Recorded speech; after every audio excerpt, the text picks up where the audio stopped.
Huko ni kutafuta kazi. Anyuola moro e kaunti ma Uasin Gishu ywak ne sirikal mondo okonygi e duoko ringre nyathi gi pacho ka e chenro mar ik.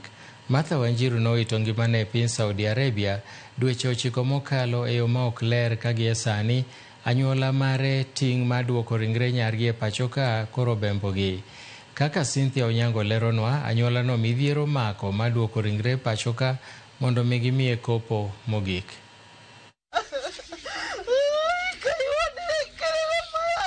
Lit kod kuyo e chal mar anyuola ni modak e gweng' ma Kiplombe, boma ma Eldoret e kaunti ma Uasin Gishu. Kuom dweche 9 sani, anyuola mar Martha Wanjiru mane en jahigni 28 osebedo ka ywago nyargi ma ringre mare okwamo e piny Saudi Arabia e kinde manodhi tiyo tij ot. Alitoka hapa mwezi wa 7 tarehe 22 kwenda kazi upande wa Saudia.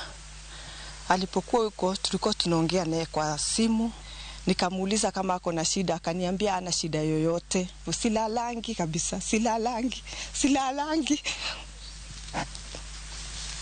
Anyuola ni koro ywak kendo kwayo mondo konygi kelo ringre nyargi e pacho ka giwacho ni ng'ama notero nyargi e pinyno koro dwaro shillings milion 1 eka olos chenro mar duoko ringre mar Martha Wanjiru pacho ka. Pesa ma anyuola ni wacho ni onge go kamingi to mirima omako chunye. Hapo kwa ofisi yake ndio alituambia kenye kinaendelea. Ndio akatuambia msichana alikufa na shida ya moyo na alikufa akikimbishwa hospitali. Sasa sijui ni nini iliendelea kwa sababu mtoto wangu hajawahi kuwa na shida ya moyo. Ile alikuwa ametupangia atatubadilisha maisha yetu na mama yangu hapa. Lakini nasikia kama nimeumia roho mbaya sana.